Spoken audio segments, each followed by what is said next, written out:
So today's gonna be a super fun day because I'm performing in front of 3,000 people at a theatre called Le Grand Rex, the Big Rex, and it's gonna be fun. It's for the One More comedy night, and I'm gonna be doing, well, testing basically, not testing, like doing the material that I have been testing for the past couple of weeks in front of 3,000 people, which brings me to a great question that I got on the previous video from Carapace666, who basically asked, like, what tips do you have for beginning comedians, which is very fit considering that I'm going to be performing in front of 3,000 people, but when I started in front of 3 people.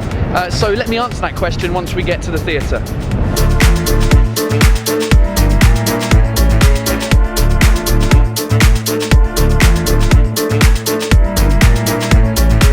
Welcome to the behind the scenes of the Grand Rex. I'm just on stage. The audience are already in the house. Let me show you them.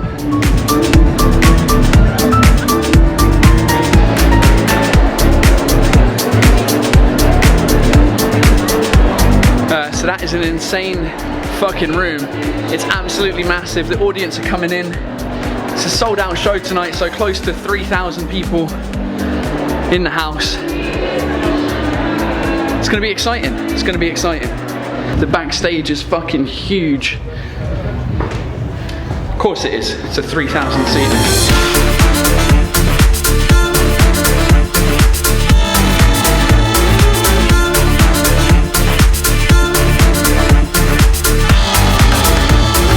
To answer your question, Carapace, when you're getting started out in comedy, what do you do? It's very simple. You write 5 minutes of jokes, and then you go on stage and do them. That's it. That's really all there is to it. It sounds easy, and it sounded easy when I started. I was like, oh, that'll be fine. I'll just write 5 minutes, get on stage, and it'll be fine. That's the beginning of my career. Unfortunately, it's a lot more difficult than that, just because what do you write 5 minutes about? I recommend that you write 5 minutes about you. Introduce yourself, who are you, where are you from, what family things do you have, just all about you. That'll last 5 minutes. You can find some jokes in there, and then just contact a bunch of people for open mic nights wherever you live. Go to a comedy night, and then once you go to one comedy night, you'll meet a bunch of other comedians who are trying to start, and you'll just exchange information about the different nights that there are. So that's what I would suggest. That's how I started. I started by writing 5 minutes, getting on stage and trying it out, failing a lot for many years. Another cool question from Julie A. How do you manage your stress? Do you have a routine before going on stage? Not really, no. It's an interesting one. Like today, I'm more stressed out than a normal day, obviously, because 1, it's 3,000 people. 2, there's a whole bunch of people running around. There's like 15 different comedians. There's a bunch of technicians. And number 3 is that I'm doing material that I've been testing for like a month, let's say. So I've maybe done it 15 times on stage. So I guess the way to manage the stress, the way I manage the stress is just know what I'm gonna say. Go over it in my head. Go over it as many times as possible so that I'm not gonna be worried about the words I'm gonna say with the fact that I've got 3,000 people watching me. And I often get the question, do you still get stressed after 6 years of doing comedy? Yes, every time. Even if it's a little mini stress going on in a bar. Now I do understand that this job is more stressful for most people who don't do it.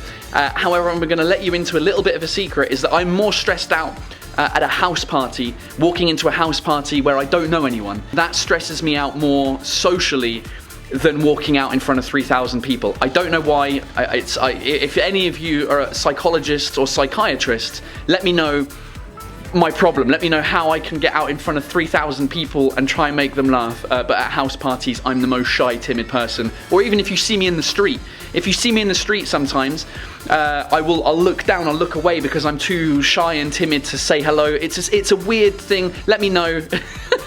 I need to know my problems and I can't afford a psychologist, so let me know. Okay, this is a good place to hang out. I've just found a cool place. I'm behind the curtain, the main curtain to the stage. I was trying to find a place to film with decent light. There's some good light here, and if you just peek through there you go. That's the main stage. Show starts in half an hour. I'm getting excited, I'm getting nervous.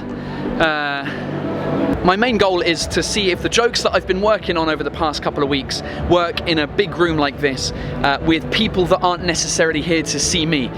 So that is the main goal, and we'll see what happens. It might fall flat on its face and it might be good and it might be amazing. So we'll just have to wait and see. So the time is 2 minutes past 8. The show hasn't started yet because people are late, as usual. But it's looking like a pretty full room. Look at all these fucking people. By the way, if you're in the room tonight, say hello in the comments below. Maybe you watch the vlog, maybe you don't, I don't know. But if you do, say hello in the comments.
Oh shit, just got off stage and it went well. It was good, success people. Oh, I'm happy with that. It went really well, they laughed, they clapped. Oh, it's just it's so fun when like jokes that you've written like a month ago work on a big stage like that. Amazing, good stuff, good fun. Whew. So yeah, unbelievable, happy. Oh, it's good. All right, now I can chill out and have a couple of beers and enjoy the rest of the show. Ah, cheers, people.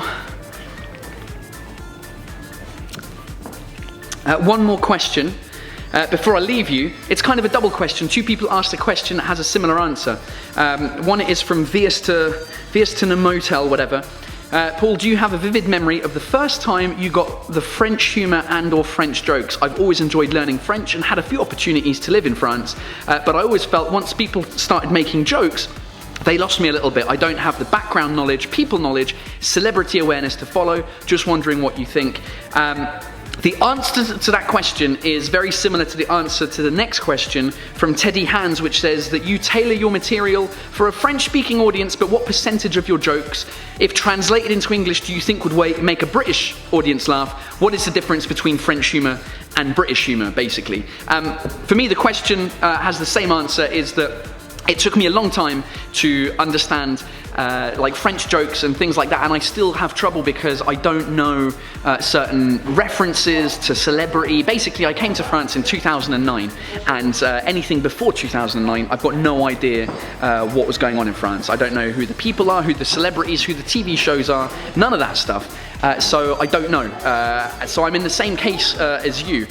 In terms of my show being translated into English and making an English audience laugh, I think some of it would work, some of it doesn't. And the reason is cultural references.